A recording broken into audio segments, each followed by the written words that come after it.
I am unashamed. What about you? So welcome back to Unashamed. Jill, welcome to Unashamed. We always love having you on the podcast. Thank you. She's been Love a it. breath of fresh air. So she doesn't realize what goes on here every day.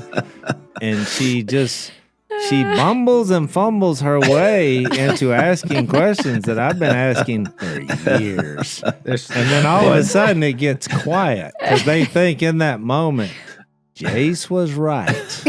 We can't tell you what it was about, but Jason and I have had I would say, ongoing argument. Ongoing argument. I had no idea, by the way. And so Jill asked a question, and it has to do with the way some of the production stuff on the podcast. And Jill said, well, why don't y'all do it this way? It seemed to line up with what I've been saying for Well, it about was what you 4 did. years. Yeah. But Jase is over there on his phone, completely obtuse, he's not engaged. He's whatever. He's doing whatever he's doing. I was looking up a Bible verse. He's looking up a Bible verse. Me and Jill are having our own that's his side go-to. conversation. And I kid you not, when he heard her say that, it was like the whole posture. That he postures up, the head comes up like a. I mean, the best way to describe it is if I was swimming in the ocean and I barely pricked my finger, and just a microscopic piece of blood, started to come out of my hand, and the senses of the shark pick it up, and it's like, and he was ready. Yeah. I mean, you came to life. Yeah, it's the predator. Boom, boom, boom, boom, boom, boom. It's the Jaws thing. Yeah. I will break this tension with saying I have a deeper understanding. Every once in a while, you have to get an understanding of where we came from. Mm-hmm. And so I had an embarrassing moment during the funeral because I was a bit in a fog, and we've talked about that. But your dad came up, and I hadn't been around your dad in a while. And so I guess I was vulnerable. And so I said, hey, how's it been going, And he made some joke. Then I realized, okay, I forget that 90% of what he says is a joke. Am I right? Was it like a middle school joke? Yeah, it was junior high level. I don't even remember what it was.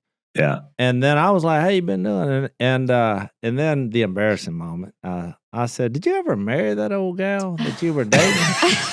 Well, then in that moment, he looks to his left, and then I realize this is his new wife. Yeah, Oh, my word. And she kind of turned a little red. And I'm sure I turned a little red because I thought, gulp, that was a stupid thing. So she was standing right next to me, and I didn't recognize her. What did he say? Executing. Well, he then went into typical Gordon mode because he, like you said, I had a little blood of embarrassment coming out, So then he struck. So then I said, oh, so you said yes. I wonder why.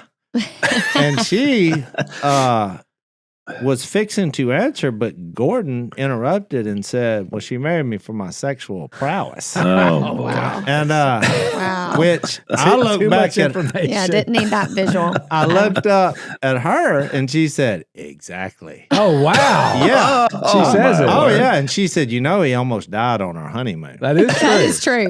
I He had to get a pacemaker put in. Oh, yeah. I'm like, what are you doing, man? And he said, she's grown to love this pacemaker. Yeah. And I was like, okay, Gordon, that's enough. I can't. So then, but then deep down when I sat and reflected, I felt a lot more sympathy towards you.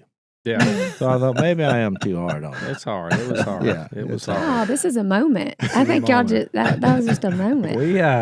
We had interesting fathers, both of us. Obviously my dad's still with us, but I think about their relationship too was very interesting. Watching those two interact was quite the pair as well. Well, I mean, it was a journey of like when you put a yuppie on a far extreme side, when you put a wilderness man on the far extreme of the other side, and then Christ in the middle. Yeah. And it probably took 20 years for that to become one new humanity. Yeah. But Speaking it worked of out. Ephesians 2, but it really did. They became, sitting on the porch type of friends. Oh, yeah. Well, one of my favorite exchanges, every time Gordon would come in, Dad would say, Dasher, you got a look about you. you got to look about it. And he says it in a way that's not, it's not really a compliment. No, it's not endearing. It's like, It's not you're endearing. strange It's like- looking. and then Gordon would always say, you're telling me about the way someone looks? Like you're making a comment about looks. Have you seen yourself? But it was just that. And then later he'd say, we're in the airport. And me and you are walking to the airport, and people look up and they say that, and they point to me and say, that guy's got a look about him. Which is Well, a fair Phil, I point. remember Gordon came in one time and he said, huh. And Gordon was like, huh. And because Gordon didn't know why he was going, huh. But I mean, that's not usually how you greet someone you haven't seen in a while. Yeah. And he said, what's huh? And Phil said, I'm trying to figure out why a man would wear that shirt in the woods. It was a pink I know what you're talking collared about. shirt. And he said, so you woke up this morning and thought, okay, I'm going down to see old Rob in the woods. I think I'm going to put this shirt on. He said, so that's why I went, huh.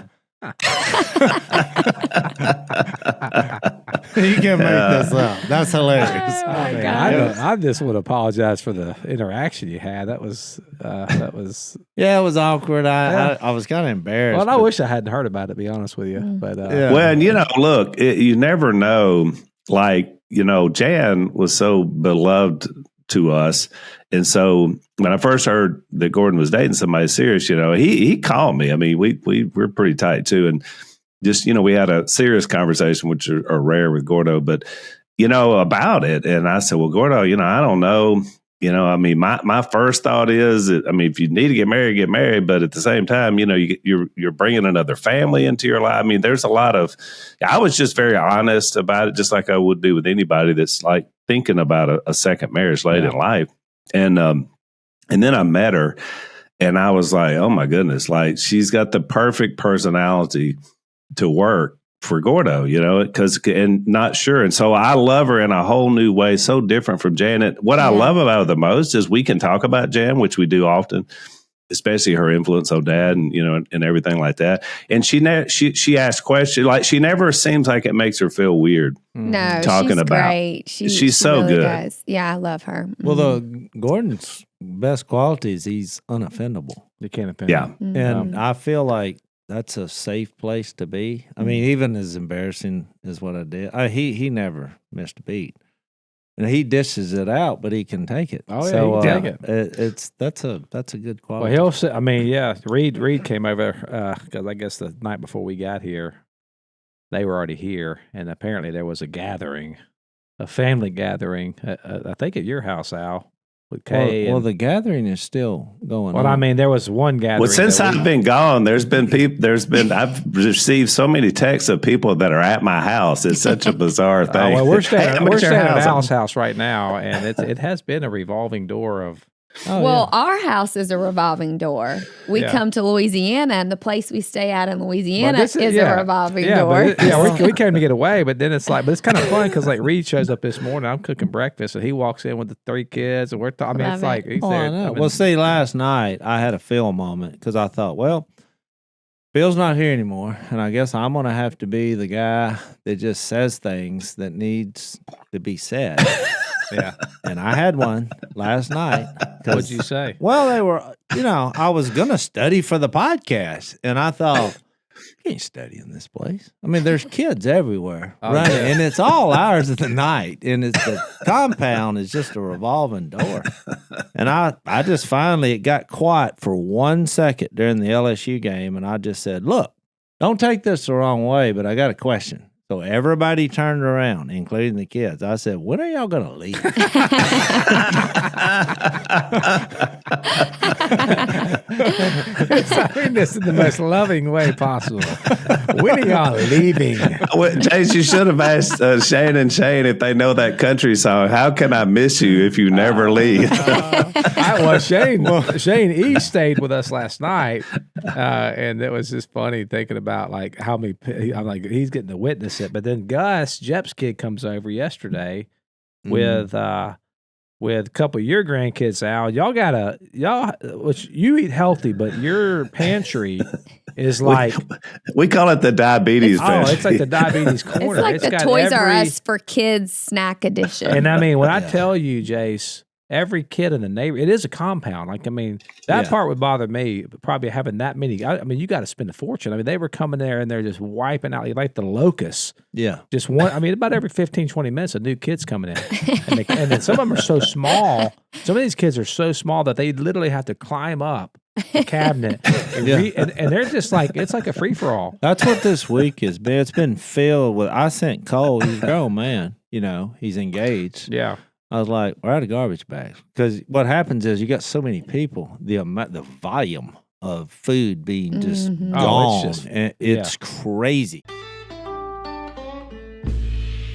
So I know a lot of you guys out there may have thought, well, it wasn't supposed to get this bad. You were on top of your bills, and then all of a sudden inflation hits, grocery, gases, everything shot up. I was just here in West Monroe with you guys, and Al, I went to the restaurant. I won't say the name of the restaurant, but the price of the dinner that I always got went from $10.99 when I was here to now $18.99. It's all high, Zach. It's all high. It's all high. Prices are up 26% from just a year ago. That's 26%. That's not your fault. But, you know, if you've fallen into debt, I have some good news for you.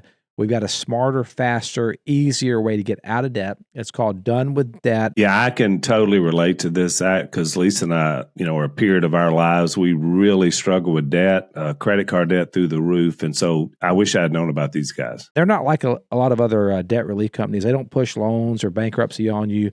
Done with Debt, they are legendary negotiators who go head to head with your credit card and loan companies, and they have one goal: to drastically reduce or eliminate your debt altogether. And unlike these other companies, Done with Debt moves lightning fast. Most clients see more money in their pocket in just 1 month. But a word to the wise, hurry up, because their brilliant debt erasing strategies are time sensitive. Don't make another bill payment until you talk to a Done with Debt strategist. It's free. Visit donewithdebt.com. That's donewithdebt.com. You don't think about little things like going through, you know, a 30 bag garbage 30-gallon bag. Yeah, we're just going through them. Run out of places to put the garbage. That's another thing. I'm hauling garbage around the back Truckloads. of my truck. Yeah. Truckloads. So I send Cole. I figured, you know, he's a grown man. I was like, go buy some garbage bags. He comes back, you know, because he's making it on his own, you know. When he buys the cheapest box. Oh, you're like, nah. So I didn't realize that. He puts it in the garbage. Well, then they fill the garbage. By the time I get up in the morning, it's ready to take out again. I reached and grabbed that thing, and it was a disposable garbage bag. It didn't even make it out of the box. When I pulled it up, it just went everywhere. Just garbage in every direction. And so I said, nope. I looked around. I looked at them little bags he bought. I could just rip them by hand. Yeah. And I took off to the store.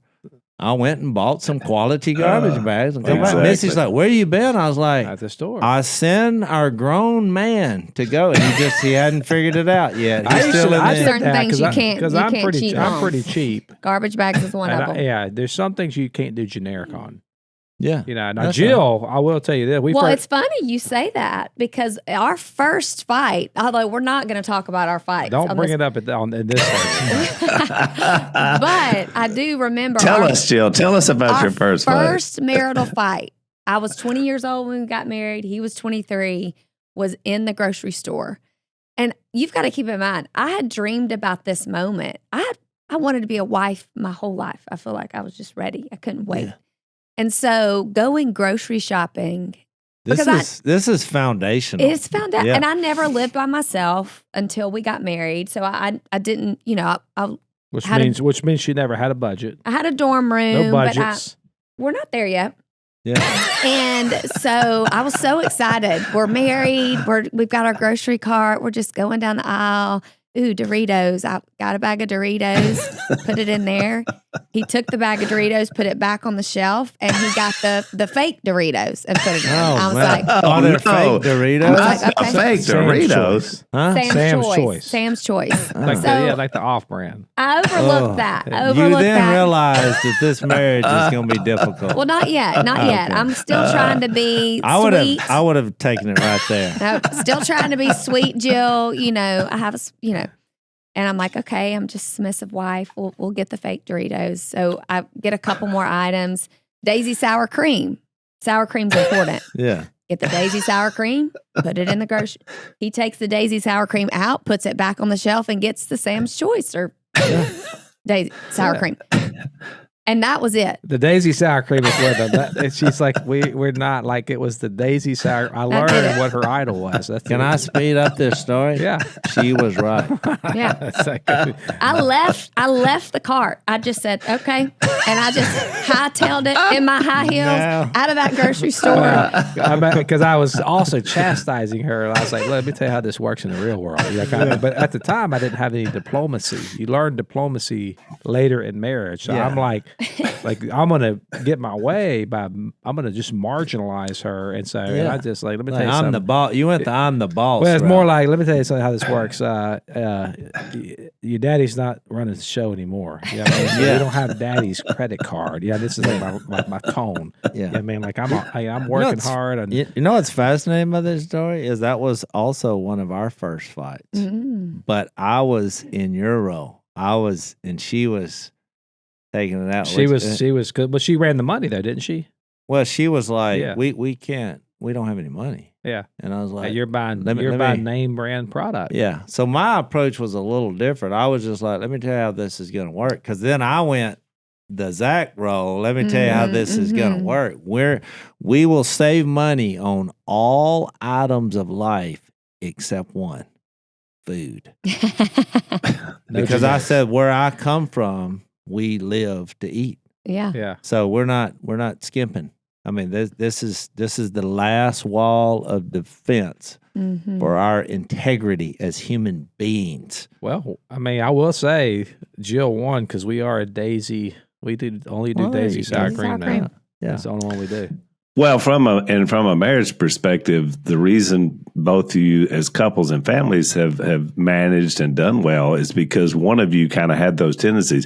I was thinking about when y'all were describing that, Lisa and I, neither one had those tendencies. So we just built a mountain of debt and ate whatever we wanted to. You need somebody like saying, maybe we need to like watch out for our P's and Q's and our pennies. So in a marriage perspective, it's good to have that balance. But you grow through. It's always been fun at your house, though, Al. It's That's always true. been I know fun. it. Our house is fun. There's no doubt about that. Which I don't know if so. I wanted to talk about the show too, because they ran old episodes all day, and it looked like to me just from watching it, they kind of centered on the kids because it's kind of a next generation show. And so I have to admit, I mean, like we have friends over, and I had set to record. I was just going to watch it later, but all our friends were like, "Are we watching the show?" And I was like, "Yeah, of course." But so I turned it on, and we watched about 3 old episodes, and there was one on there, Jase, that Reed was in with long hair, and I didn't even remember that episode. Like you're teaching him how to, I don't know, like do his music and stuff. But I just found myself like lost in the whole thing. And of course, Dad's so central and everything. And so I was kind of just fighting emotions. And then the new show came out that was really good. Loved it. Loved the kickoff, which is it's just a great transition to me, having the opening scene with Jase and Jeff and Si and Willie. But I loved it. I thought it was, as a fan, because it's kind of as a fan watching it. But what was y'all's take? I didn't see it, but I sent my representatives, Reed and Brighton. They went to the premiere party, but that was their take. They said they did a tribute with Phil at the end, so I thought it was man, real. yeah. Did you see that part, Al? Yes, I had a house full of people, so I was trying to not lose it. When that I can give you happened. the backstory on that. I don't know if they revealed it, but Phil was in decline then, but Willie was kind of seeing the the tea leaves here that Phil was just really struggling, and but he's like, I want to give, because he came to me and asked, he said, I want to give Phil a speech about the future of Duck Commander. Do you think he'll like be with me because I spent more time in the past few days. And I said, no, he's not, he just wasn't doing real good. And I said, but I think Phil is understanding more than people think. I said, so if you give the speech, I think he will give you a response one way or another. And so basically he did, and just the cameras came in behind Willie, and I think he was oblivious to all that.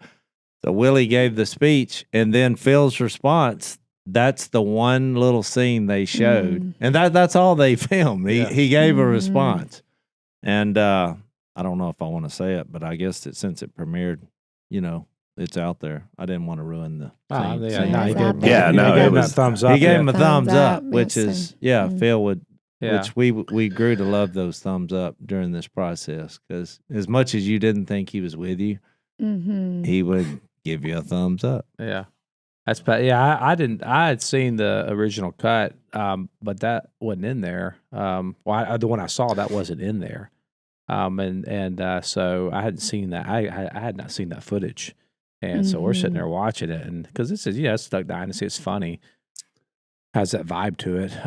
But man, when I saw that, our whole table was just like, whoa, okay. Reed said everybody kind of. It just choked up. And they even included a scene before that where Corey did an interview bite about how it had affected Willie, and just it was a serious moment, which the show's mostly lighthearted, like it was, but so I immediately was touched when they did that, and then I'd kind of forgotten because I was hoping they would do something, maybe have some kind of something with Dad. And then when they did, I had forgotten. And then it caught me off guard. It was like, oh, wow, that was really special to me. So powerful. It started for me just a little bit before that because Sadie ends the show with a prayer. And, Phil always ended the show with a prayer of Duck Dynasty. Okay. And so there was like this moment of, one, realizing, okay, he's physically not here anymore. Yeah. And so the tears started to come, but then the realization of the generations that he is passing down onto, and the tears started to come. And then they showed that scene, and I almost ugly cried. I mean, they threw some tissues across the table. It was beautiful, and it was honoring. And it was, I don't know, I thought they did a great job. Well, the grandkids, I look even like we got to spend a lot of time with Reed and Brighton this week. And I'm like, I told him, I said, if you'd asked me which of all the grandkids has the least chance of turning out to be an incredible man, I was skeptical on Reed. I was like, I don't know how this is going to turn out. So Jill is on the set today, and she has given my sister a budget to what, Jill? Help our backyard. It needs help. Landscape the backyard. Yes. It's that time of year, Al. How's your landscaping at your new house looking? Well, it's going really well. And of course, our good friends at Fast Growing Trees are making it all possible. The women have to be happy, happy, happy. That's right. Well, Fast Growing Trees, this is what they are. They're the largest online nursery in the U.S. with thousands of different plants and over 2 million happy customers. Fast Growing Trees offers a wide variety of plants, so you can get things like fruit trees, privacy trees. Al, you got a palm tree, flowering trees, shrubs, and they're all tailored to your climate and your space with an easy online ordering process and quick delivery straight to your door.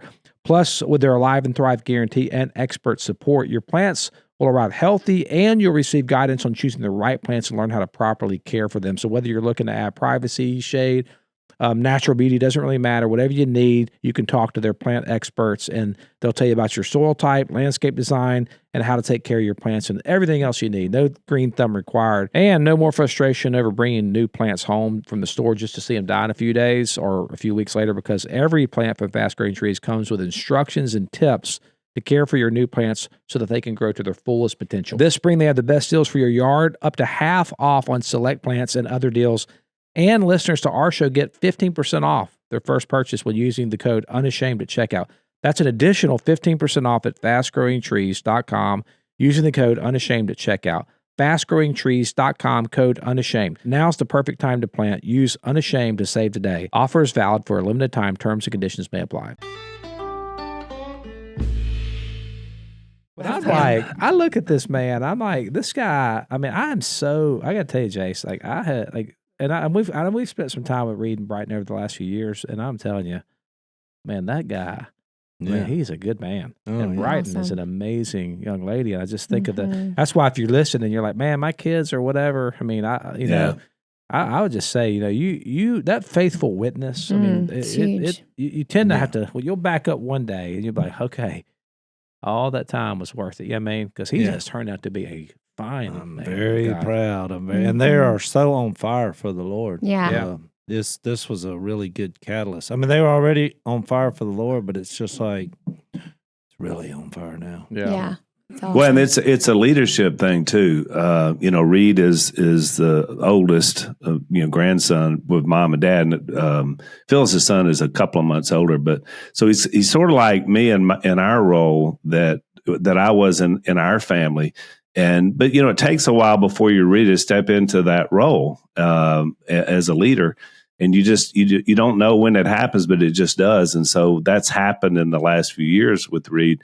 And it just came to life during these, last couple of weeks and the trying stuff. And it's just been amazing because they were down here and we just had some really rich conversations. And then he immediately came down there to be with and got in the bed with mom, and we talked about this when he was on the thing. Just such a touching thing, And one of the things about the show I was going to mention too, I don't know if you guys picked up on this, but earlier in the show, they had mom pray. Which I thought was really neat because as far as I know, she never prayed on the original show. But I felt like, and then when that Sadie prayer at the end, I felt like that was another one of those things. I felt that way about dad, but I also felt that way about mom and dad. I thought, look at their patronage and their legacy. And there was an episode that aired a couple before the actual show. And Jase, I don't know if you remember this one. It was Cy and Dad babysitting the girls. It was Jep's girls, and Mia was in there, and Bella, and they were little bitty, girls. They probably weren't like in their elementary for 5 years old, and just watching the interact, I laughed out loud, and Dad sprays them with a water hose, and they're squealing.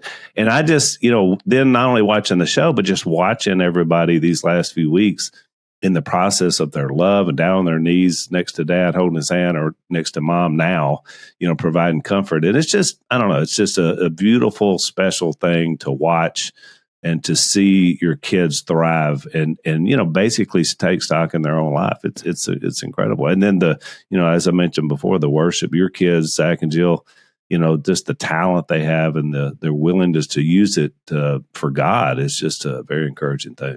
Yeah, what's funny is our week, I was kind of saying when y'all going to leave, but the number one thing we've done this week is study the Bible.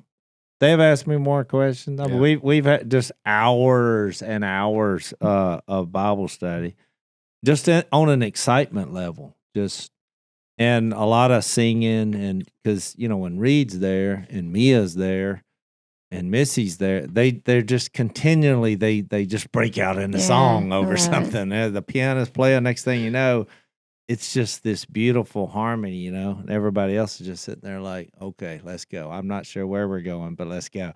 It's just very encouraging. So, but you said that story about the kids also. It brought back a lot of memories, that one scene. That's one of my favorite scenes in Duck Dynasty, when Phil built the playhouse for him or whatever. But he grabs that chainsaw because when I'm on the window, but as a child, that's the way he used to do. Remember how he would go cut down the tree, but a couple times it was like too big, and next thing you know, the chainsaw is coming in the house. And Kay's like, oh, don't saw down my, whatever. And I mean, it just was so scary because you're like, the man has a chainsaw in the house right now. Well, our dad was good at a lot of things, but he was not a builder or anything mechanical. He could do none of that well. And so it was usually when he came home, we went all the way to New Orleans and picked up all the equipment for Duck Commander. off a boat, off a ship. And it was just this big trailer load. This stuff weighed thousands and thousands of pounds. We get back to the place we were going to put it, and Dad's like, like for the first time it hit him, none of that's going through the door. Yeah. And he had not even thought that through. And so guess what he did? He takes a chainsaw and he cuts out the side of the building. Oh, God. Well, after he had it winched, the side of the building winched to a little Jeep. And he's sawing with someone winching simultaneously. I mean, it was a Duck Dynasty episode 30 years It was. Duck He just Dynasty. cuts a hole in the house?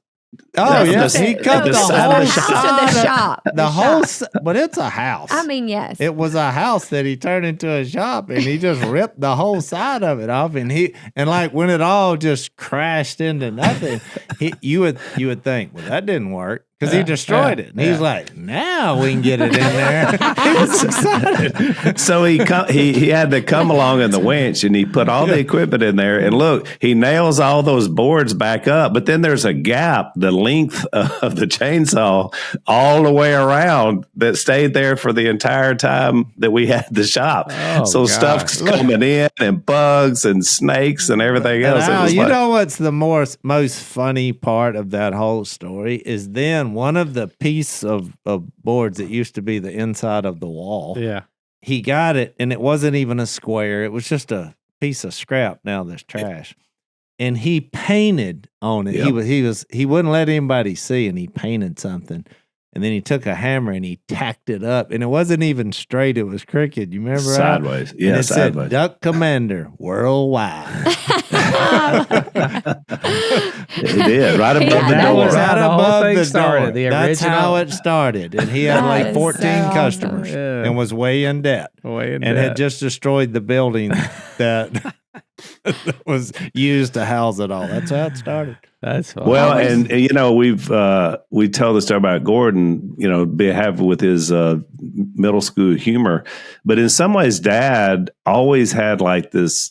I guess you'd call it this need for approval for what he was doing, and so that's why he did that. And then he told the story. I think it's in one of the books of when he came in and told Granny and Paul. And me and Jase were playing dominoes with Granny and Paul.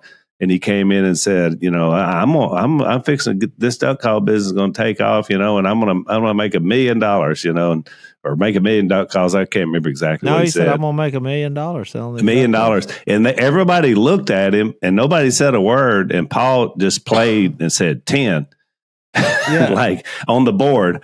And Dad just walks away, you know, just with his shoulders no slumped. affirmation whatsoever. from his Nothing. dad. It was like we acknowledged the statement, and then it was like my grandpa was like, "Let's get back to the game. Well, give me 10 while he's gonna make $1 million," which it was not even $10. It was just 10 points. 10. Yeah, 10 on the board. But it just, you know, he knew he had a vision for what was going to happen. That's why we included so much of that in the funeral, in our comments as well as the stuff we showed, was because it meant so much to him. What happened with an idea, and it mattered, you know. And so he was always just someone said he was like had a PhD in marketing, which of course is funny that they say that, but he did have a way. Just whether it was to turn a phrase or tell something, and just he drew people in. And so I think that was a big, obviously, Kingdom wound up being great, but like even just from a business perspective, he just had a way. Well, that's why it was funny when I got back home from the funeral. Missy's like, I had never heard that story about the first sermon he had preached. I mean, I've been married to this woman for 35 years, and I was like, Jase, I don't think I'd ever heard that story. I don't think I've ever shared that. And I said, but the only reason I remember it is because a week later I came to the Lord. Yeah. And because I was nervous for him because he was studying somebody. I could tell he was nervous. It's really the first time I've ever seen him nervous. But, and so if this is the first time you're listening, basically I was so shocked because when he got up, I'd seen him study all week. And he just said, I got some bad news and I got some good news. That was his first line. Yeah. But that was the same thing he said to every person that he ever studied with. Yeah. They'd walk in, or they would just bumble off the street, or he'd see them fishing, or their motors broke down. and he'd bring them in and, offer them a meal. And he would be like, what's your story? And so he had a way of getting deep down into the souls of people, sharing their innermost secrets, usually from the sinful persuasion. This really is an interesting time for business. Got the tariff stuff happening, the trade policies, and it's all very, very fluid right now. Supply chains are being squeezed, and cash flow for that matter. It's tighter than ever. And if your business can't adapt in real time, you're going to be in a world of hurt. Trust me, I know this as a business owner. You need total visibility from global shipments to tariff impacts to real-time cash flow. That's Netswuite by Oracle, your AI-powered business management suite trusted by over 41,000 businesses. Jase, by the way, are you still holding on to your Oracle stock? I do. So I've owned shares of Oracle for years. Full disclosure, Jase owns stock in Oracle, which is the parent company in NetSuite. But NetSuite is the #1 cloud ERP for many reasons. It brings accounting, financial management, inventory, HR, all into one suite. You have one source of reliable information giving you the visibility and control that you need to make quick decisions with real-time forecasting. You're peering into the future with actionable data. And with AI embedded throughout, you can automate a lot of those everyday tasks, which lets your team just be more strategic. And NetSuite helps you know what's stuck and what's costing you and how to pivot fast. It's one system, full control, tame the chaos with NetSuite. We spent a lot of time lately talking about the early days of Duck Commander, and NetSuite would have been a godsend for our business, no doubt about it. Yeah, and as a business owner, I'm here to tell you, when you have real-time data, it is a lot easier to make important decisions, and the business just runs a lot more smooth. And NetSuite allows for that. If your revenues are at least in the 7 figures, download the free ebook, Navigating Global Trade, 3 Insights for Leaders at netsuite.com/Phil. That's netsuite.com/Phil. And then he would say, well, I got some bad news and I got some good news. So when he started that sermon, I thought, well, what was he preparing for? Because the whole sermon was the gospel presentation that he had given hundreds of times to people on the couch and over the meal. Yeah, so it wasn't the actual, because you'd heard the word. It was the testimony of the consistency. You're like, wait a second. That's what made me think for the first time, because you know what it did? I didn't say this in my speech or the first time on the podcast when we shared about it. What he did for me was he connected what was going on at a church building to actual life. Because I didn't like church. He had started going to church. Yeah. Well, I wasn't listening. They had some old preacher, that had the, what do you call it? The preacher tone. Yeah. It's like when he started talking. The holy tone. I thought, it's impossible He to he wouldn't say, he would say baptized. Well, there was the lingo, it was kind of an old, kind of crusty church from people around there. And my dad didn't seem, we sang, I'm sure the singing, it was 30, 40 people out there in the middle of nowhere. But my dad was living for the Lord outside the church building. And I just always thought, what are we doing here? Because it just wasn't that exciting. They didn't have a kids class, you're just kind of in there. And I was bewildered by it. It didn't seem real or authentic in any way. But what I was seeing, that did seem authentic. I thought, these people are crying on the couch, and he keeps baptizing people in the river. And it was just hard for me, as a 14-year-old, to make that connection. So that's when I thought for the first time, I need to study my Bible, because he's talking the same story. I was like, I just want to read this for myself. But it was after that sermon that I thought, oh, there's a connection. That's the same God, but it didn't, because it seems that's quite the realization, though. You came out of it, just for context. And one of the reasons why I know this context so well is because I did all the interviews for the movie The Blind, and so I got to sit with really all of y'all. Yeah. And it was kind of like a therapeutic in a way. It was painful. I think you mentioned this at some point recently. I heard you say everything starts to blend together. I don't know if we said it on the podcast, in a private conversation, or at the funeral, but I know you said something about how difficult that was to tell that story. And even like just to go back in that, but like when I sat down with you particularly, like I was like, I left your house and I thought, I didn't realize what you had personally been through. Yeah, and I think, Al and I have documented this many times. You respond differently. He was older.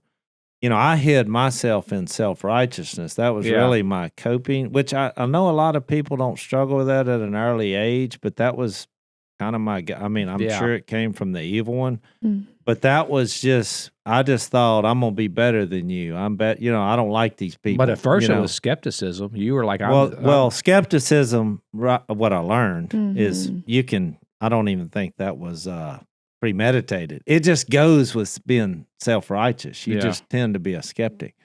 And so I was skeptical of the Bible because I thought deep down this man can never change. He was too bad, even though, because it was bumpy, it just wasn't an immediate. He still had moments where I thought, well, back to living like the devil. He'd get mad and frustrated on the river, he's throwing fish, just mad. And I thought, well, what happened to all this Jesus stuff? It just you tend to look at life through those eyes when you're into that. And so I didn't want to revisit that, but because a lot of trauma moments, as a kid, I didn't go to a counselor or anything, but I have the Holy Spirit. And it's just I wasn't ready to relive those things. So I told you that story about when I visited him. Of course, they had it in the movie, like it was, I think, me and Al. Well, we changed it a little bit. Yeah, it was just me. Yeah, and it was Tommy. And it was Tommy. But man, I thought I wanted to see him. And when I saw him, I thought, no, this guy's completely lost his mind. Yeah, you described that scene. That's why I knew we had to get it in there because I was like, that was. Well, it's hard to, it wasn't like you were not telling the truth. It's just. It was based on a true story. Yeah. It's hard to capture what I saw. Man was barefoot, had a pile of dead carcasses there, living without electricity, just drinking whiskey, and there was just a big pile of whiskey bottles and a bunch of dead carcasses, and he was just a wild, crazy-eyed human that had been away from society for months. And boy, I thought, I don't want anything to do with this guy for the rest of my life. Well, you make that decision. That's a powerful decision. How old were you in that moment? Do you remember? 7 or 8, I guess. It was in 75, so you were 6, actually. Yeah, 6 years old. Wow, Yeah. that's You'll pretty never forget impressionable. it, though, No. because it's just like he came out, and I thought, it just looked like he had some kind of demon. And he did. And how old were you when you came to Christ? I was 14. 14. That's what I'm saying. So When he came to Christ, so 7 years after, I'm 6 or 7, whatever I'm not sure what the exact years are, but about that long was his first sermon. Yeah, I that's just about think right. it took him about that long. Yeah, to give Well, his it's- first. Which I love that though, because so many times we think someone comes to the Lord and they're going to have everything figured out. They should know all the rules, and they it should wasn't know. like that. And it's It wasn't no, like that. like grace, like man, Well, it's a growth. These verses that never made sense to me early in my Christian life now do. Like that one in Galatians 4 where it says, until Christ is formed in you. Like, that's well, good. there's a process here. Oh, yeah. Or that wouldn't be in there. Or like Ephesians 4 when it says the church till we all grow up in Yeah. Christ. Yeah. There's a process that we're all in. That's why I finally realized I'm not going to put my faith in religious groups of people, because they're all in that process. So you're going to see that. That's why I was like, some of these people, they missed it, even though we're in a building. And what's funny, Jase, it's always about perspective, because so when you came to Christ is when I turned away from Christ, when I was 14 years old and began just this dark wandering. And it would be 18 years old when I would come back home and literally come back to Christ. And what's interesting is Lisa and I got married not too long after that. And so you guys were already at this little church. Now I'm a brand new Christian and had been in the world and had been living like Dad had lived, and worse to me, from my perspective. And so when I came into this group of people, the crusty people you're talking about, it was, even though it was like, all the years I would serve, I would never do things the way that were done, but I loved it. I loved the people, because for the first time, it was like I was free. And so, which shows you about the power of the gospel, because Dad, I knew the gospel. I knew it backwards and forwards, but my heart wasn't ready to cross over and embrace what the gospel meant. until finally I was broken to a place where then I was ready. And so I was leading singing out this little place. And of course, it was funny because you don't really lead singing on a situation like that. It was two sisters that would take over, and you just hope that the right one got it. Because if the one that couldn't sing took it, we were going right off the cliff. But it was my experience. It was really hard. We all went back to Whites Ferry Road. It was just the best thing we ever did. But it was hard for Lisa and I because we had found community in that little place. And even though it wasn't very dynamic, it was just all about being in a place where finally we had newness. And so you and I both talked about that in the last podcast when we talked about Dad, but our perspectives on how we came to Christ are so different, and yet it was still wrapped up in the same man with the same message. Jase, I don't know if Jill knows why I officially switched to Pure Talk. I thought I was dropping calls. Yeah, I was actually hanging up lovingly on your husband, but he thought he was just dropping calls. What? So I switched over, and I will say that the Pure Talk coverage, it is second to none. It's my wireless company, and these guys are awesome. They're a veteran-owned company, and they believe that every man and woman who has faithfully served this country deserves to proudly fly an American flag that was actually made in America. And so we're coming up into these holidays like Flag Day and the U.S. Army's birthday and 4th of July for that matter. And Pure Talk has something they're on a mission to do. I love this. They want to give an allegiance flag, which is the highest quality American flag, to 1,000 U.S. veterans in time for Flag Day and the U.S. Army's birthday, which is just right around the corner. So you guys can support this great cause by switching over to Pure Talk. If you switch this month to Pure Talk, a portion of every sale will go toward providing these high-quality flags to deserving veterans. And with plans of just $25 a month for unlimited talk, text, and plenty of data, you can enjoy America's most dependable 5G network while cutting your cell phone bill in half. Yes, that's right, in half. In fact, the average family saves over $1,000 a year. I'm on Pure Talk, and I can tell you the coverage is second to none. The switch is easy. It took like less than 10 minutes for me to switch over. And again, these guys really aim to support our veterans and helping them out. So here's what you need to do. Just go to puretalk.com/unashamed to switch hassle-free in as little as 10 minutes. Again, just go to puretalk.com/unashamed to switch hassle-free in as little as 10 minutes. Again, that's puretalk.com/unashamed to support veterans and to switch to America's wireless company, Pure Talk. Well, it's funny because when they decided to leave, I was like, what took you so long? Let's go somewhere with some fire, and really it was a catalyst to me growing because then they moved to WFR, and all of a sudden here's other teenagers who are on fire for the Lord. And I'm like, now that's when I felt like, okay, because to me, I just was struggling with that. I thought y'all are not living in attitude, the thrilling nature of Jesus. I was thrilled by it, and so was Phil.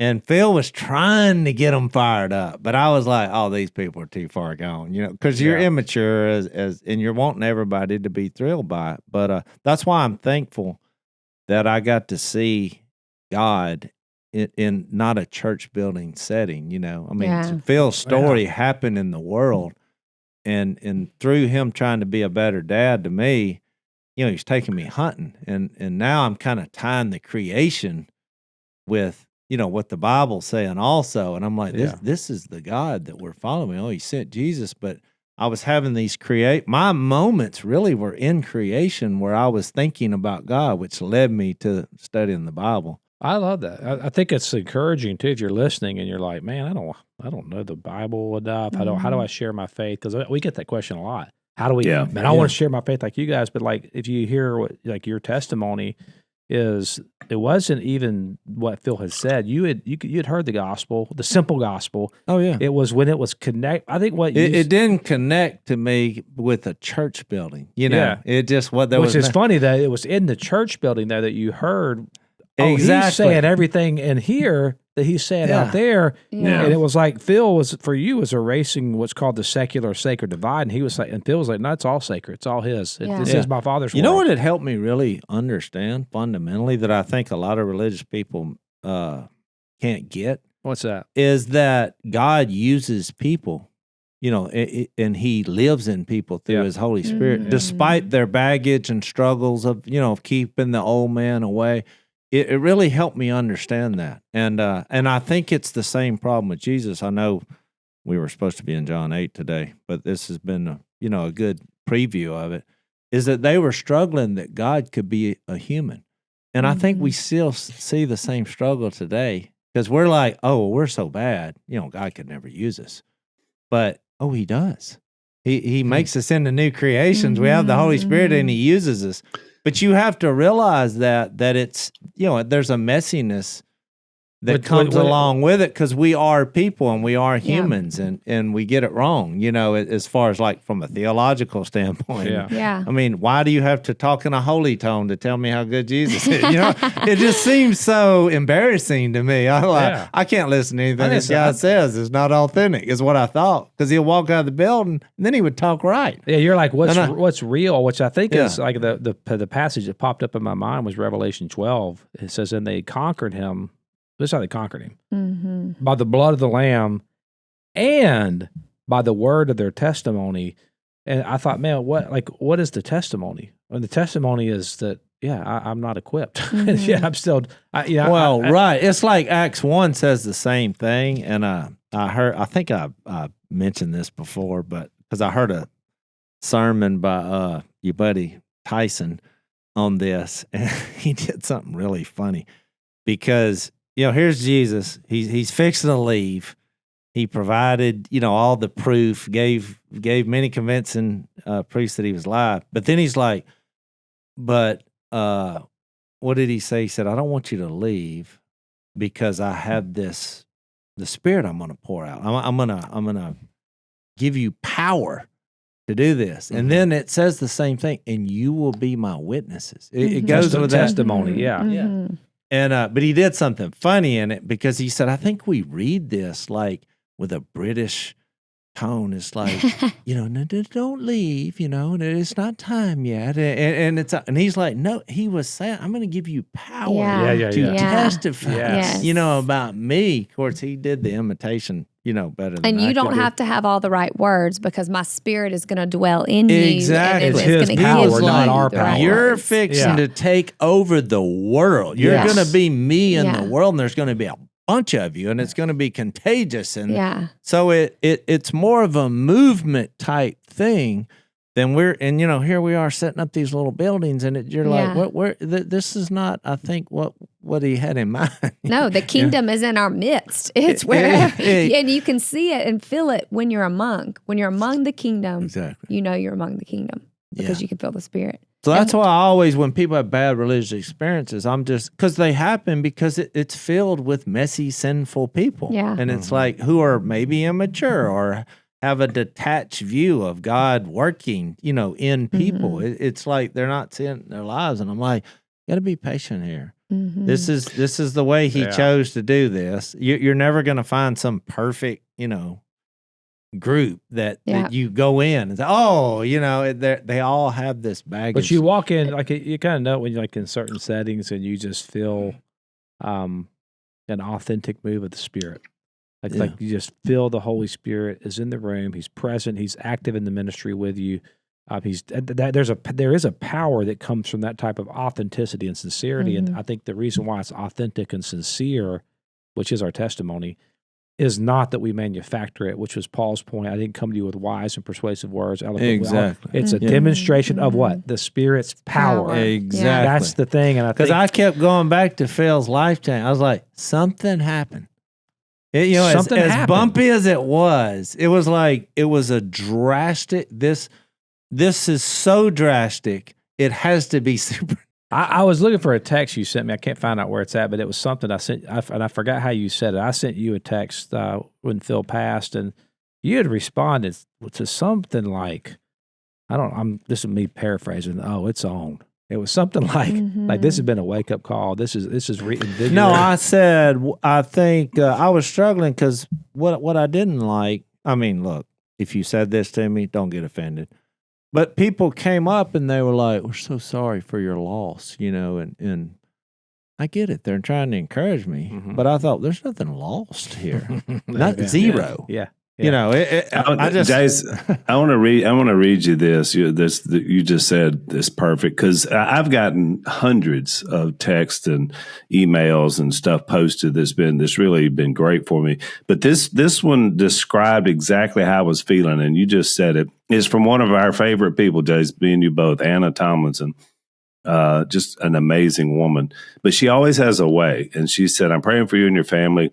We love you tremendously. Can't only imagine the whirlwind of emotions you felt over the last months, the past week. So grateful for the obedience of Jan and Bill, and then Phil's, which changed the trajectory of your family, which then influenced the changed trajectory of y'all's marriage, which then changed the trajectory of ours." And that's a long story. wow. I've thought about the different emotions felt after a loved one passes, but for Phil, the only emotion I keep thinking of is the emotion you would feel after watching someone you love cross the finish line of a marathon race.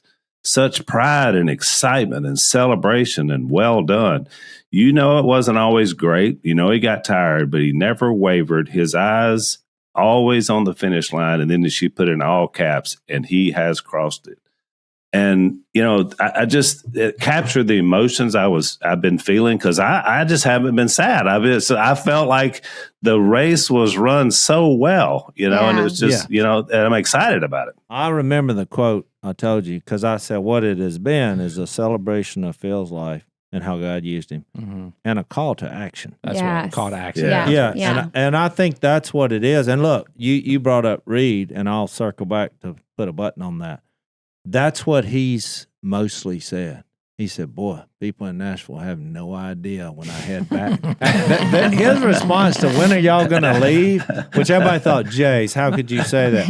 No, his response was, he said, "The people have no idea what's in store for them when me and Brighton go back to Nashville." I love it. And he said, through the gospel of Jesus. I mean, it ignited, you know, the same fire that's been there. Yeah. But he thought, okay, man down, and people in the family need to stand up and carry the torch. And It's been a next generation thing. when Reed said that, I said, now we're talking. Now we're talking. I love it. And that call extends to the Unashamed Nation. Absolutely. It's a call to action for the That's Unashamed Nation. You guys been with us from the beginning. So we're ready to roll. Boots on the ground. It's taken us a while to get back into the groove, understandably, I think. Yeah. Yeah. But John 8 is it's a Good humdinger. one. And thank you, Unashamed Nation, for your patience and letting us, you know, have these conversations with you, because it's good for us too. So we love you guys, and we'll see you next time on Unashamed. Thanks for listening to the Unashamed podcast. Help us out by leaving a rating and review on Apple Podcasts. And don't miss an episode by subscribing on YouTube. And be sure to click the little bell and choose all notifications to watch every episode.